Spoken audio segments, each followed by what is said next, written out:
Bonjour à toutes et à tous, nous sommes le mardi 23 octobre 2012 et le dollar américain s'est renforcé face à la plupart des principales devises après que le Premier ministre espagnol ait obtenu une majorité électorale en Galicie, sa région natale.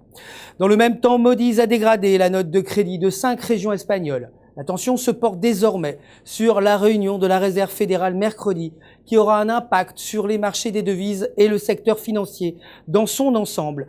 Wall Street a clôturé la journée de trading de lundi sans grand changement. Grâce à un rebond tardif, les inquiétudes liées à une croissance mondiale en berne étant contrebalancées par des revenus commerciaux plus élevés que prévu. Le SP 500 a gagné 0,04%, le Nasdaq 0,38% et le Dow Jones 0,02%.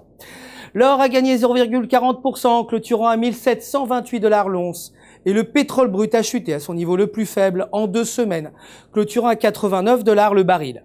L'euro continue de se renforcer face au dollar. Les investisseurs s'attendent à ce que l'Espagne demande un renflouement, ce qui déclencherait le programme d'achat d'obligations de la BCE visant à réduire les coûts d'emprunt du pays. Cela participe à la tendance haussière de la devise. La paire euro-US dollar restera haussière tant qu'elle s'échangera au-dessus de 1,2980. À noter qu'aucune donnée économique n'est attendue en Europe pour aujourd'hui.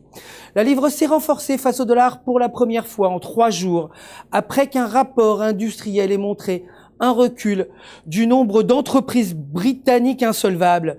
Ceci a renforcé l'optimisme lié à une reprise économique proche.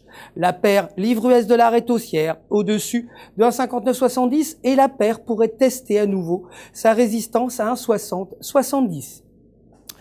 Le dollar canadien, pour sa part, a clôturé sans grand changement face au dollar américain.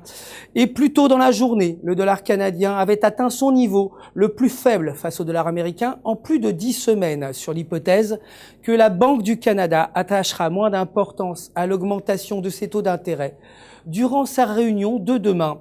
La paire US-dollar, dollar canadien reste haussière au-dessus des 0,9880.